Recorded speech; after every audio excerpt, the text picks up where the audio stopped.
गोपियों के जीवन और गोपियों की जीवनचर्या, गोपियों के आचरण के विषय में कुछ बात कही जाए। गोपियों की जीवनचर्या, गोपियों का आचरण, गोपियों का जो स्वरूप है, उसको निश्चित रूप से मुझे आपको कहना चाहिए। वृंदावन की इस भूमि से अगर उनके बाह्य आवरण को हम देखते हैं तो गोपी एक साधारण जीवन जीने वाली स्त्रियां हैं जो बहुत पढ़ी लिखी नहीं हैं, लेकिन उनका चरित्र, उनका जीवन, उनका व्यवहार सब कुछ संतुलित है। इतना संतुलित जीवन है उनका कि उनके जीवन में संसार का विकार सम्मिलित नहीं है। उनके जीवन में जब संसार का विकार सम्मिलित नहीं है तो उन्हें परमात्मा अपने बीच में ही है, ये दिखाई पड़ गया। ऐसे हम किसी मूर्ति में भगवान देख सकते हैं क्योंकि वहां हमारा अहंकार नहीं टूटता, लेकिन किसी जीवित व्यक्ति में भगवान को देखना ये कहीं ना कहीं हमारे लिए मुश्किल होता है, संसारी लोगों के लिए मुश्किल होता है। यशोदा जानती हैं कि वो भगवान है, लेकिन अपने आप को समझाती हैं कि नहीं, वो मेरा लल्ला है। गोपियां जानती हैं कि वो भगवान है, लेकिन अपने आप को समझाती हैं कि वो यशोदा का लल्ला है। संसारी लोगों के जीवन में उल्टा होता है। वो जानते हैं कि ये भगवान नहीं है, फिर भी अपने आप को समझाते हैं कि नहीं, ये भगवान है। उल्टा करते हैं लोग, और जो समझाया हुआ सत्य है वो कभी सत्य नहीं होता। जो जाना हुआ सत्य है वही सत्य होता है। आपने गीता पढ़ी नहीं, आपने गीता को कभी जिया नहीं, आपने गीता को कभी समझा नहीं, और आप अपने आप को समझा लें कि गीता में जीवन का संपूर्ण ज्ञान भरा पड़ा है, तो वो आपका समझाना कभी ना कभी असत्य साबित हो जाएगा, क्योंकि आप केवल खुद को समझा रहे हैं कि गीता में संपूर्ण संसार का ज्ञान भरा है, लेकिन वस्तुतः आप इसे जानते नहीं हैं कि गीता में संपूर्ण संसार का ज्ञान भरा है। आपने उसे कभी जिया भी नहीं, आपने उसे कभी देखा भी नहीं, बस आपने खुद को समझा लिया है कि गीता में संपूर्ण जीवन का ज्ञान भरा हुआ है, इसीलिए मुझे गीता की पुस्तक दान करनी चाहिए। अभी आदिवासी क्षेत्र में कुछ संस्कार गुरुकुलों में मुझे गीता रामायण की पुस्तक बांटने के लिए एक संदेशा आया था कि वहाँ बांटनी चाहिए। तो मैंने सोचा कि मैं किसी व्यक्ति को तैयार करूं जो गीता रामायण की पुस्तक बांटे, लेकिन मैंने ये चीज महसूस करी कि किससे कहूं। पैसा तो सबको ही दे देगा, ठीक है महाराज जी मेरी ओर से बंटवा दीजिए, मेरी ओर से बंटवा दीजिए, कोई भी कह देगा कि मेरी ओर से गीता रामायण बंटवा दीजिए। लेकिन जो गीता रामायण बंटवा रहा है, क्या सचमुच उसने गीता और रामायण को जिया है? क्या सचमुच उसने गीता और रामायण के वास्तविक तत्व को जाना है? अगर जाना नहीं, जिया नहीं और 4 पैसे देकर पुण्यात्मा बन गया कि मेरी ओर से गीता रामायण बंटवा दीजिए, तो कहीं ना कहीं ये बात गलत हो जाएगी। वो खुद को समझा लेगा कि मैं तो गीता बंटवाता हूँ क्योंकि गीता में संपूर्ण जीवन का ज्ञान भरा पड़ा है, और जबकि बंटवाना महत्वपूर्ण नहीं है, उसे जानना और जीना महत्वपूर्ण है। उसे जानना और जीना ये महत्वपूर्ण है। तो गोपियाँ क्या हैं?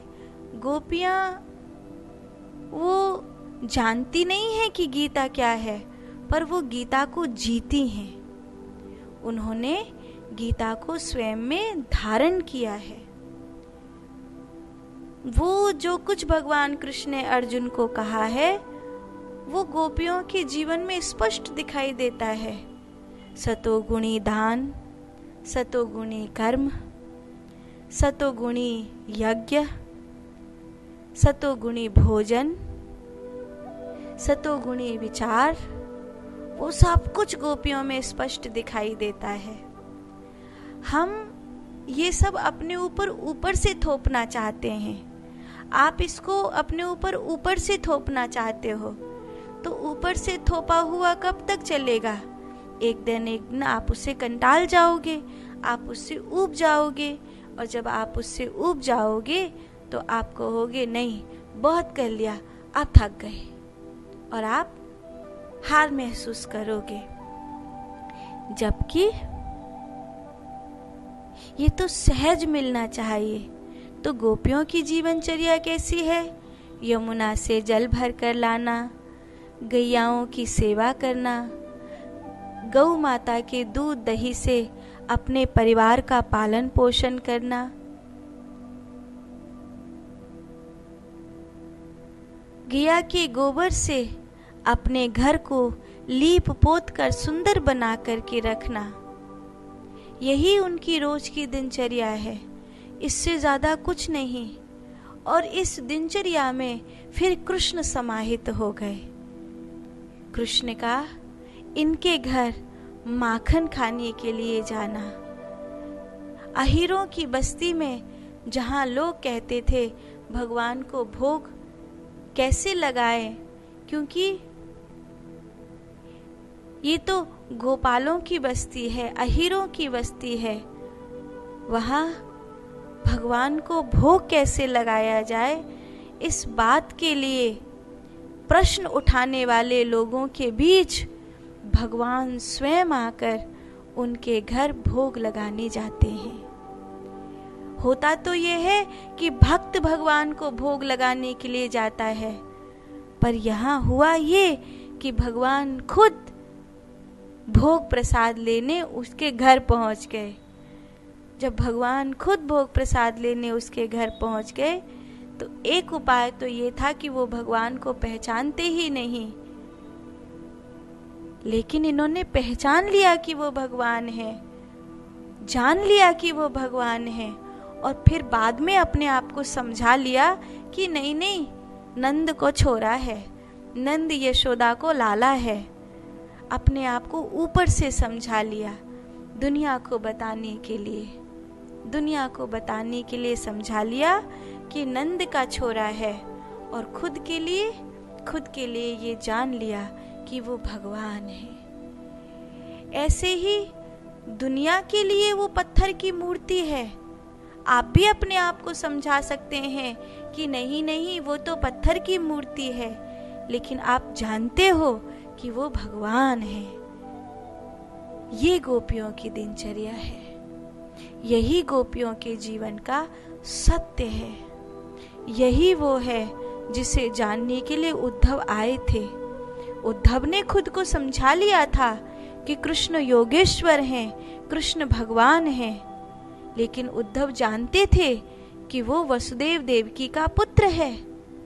और गोपियों ने ठीक उल्टा कर दिया कि उद्धव को जनवा दिया कि वो भगवान है, और फिर उद्धव को खुद को समझाने के लिए मन तैयार किया कि खुद को समझाने के लिए समझा सकते हो कि वो वसुदेव देवकी के पुत्र हैं, लेकिन अब तुम जान गए हो कि वो परमात्मा है।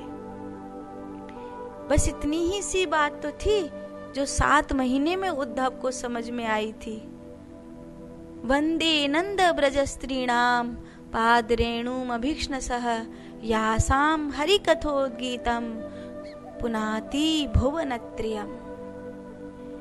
इतनी सी बात थी जो गोपियों को उद्धव को समझानी थी, और उद्धव समझ गए। जब उद्धव को ज्ञान हो गया तो उद्धव लौटकर भगवान के पास आए।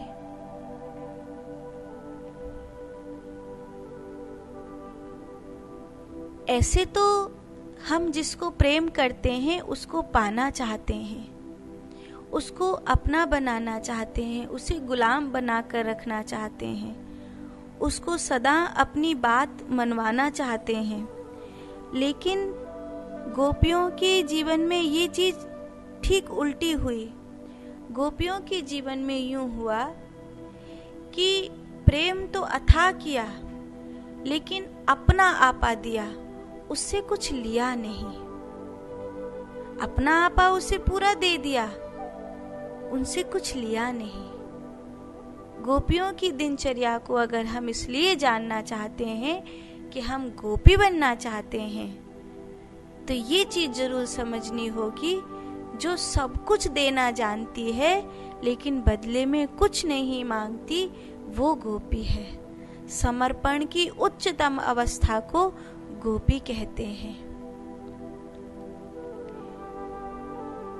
गोपी का आधार प्राणेश्वर भगवान कृष्ण है। गोपियों ने भगवान को गाया, गोपियों ने भगवान को भजा, गोपियों ने भगवान को जिया।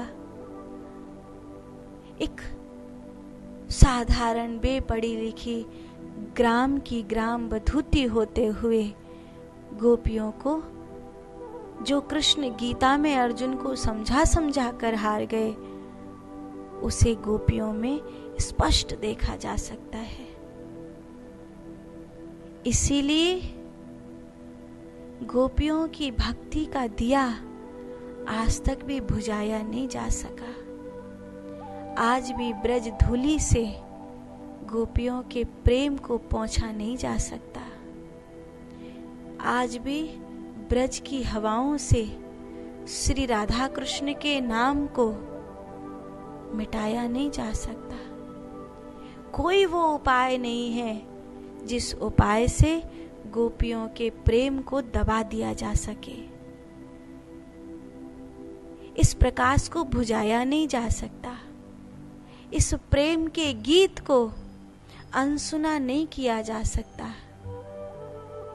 बहरे से बहरा व्यक्ति भी जब ब्रज धूलि को सिर पे चढ़ाता है, तो वो बहरे से बहरा व्यक्ति भी,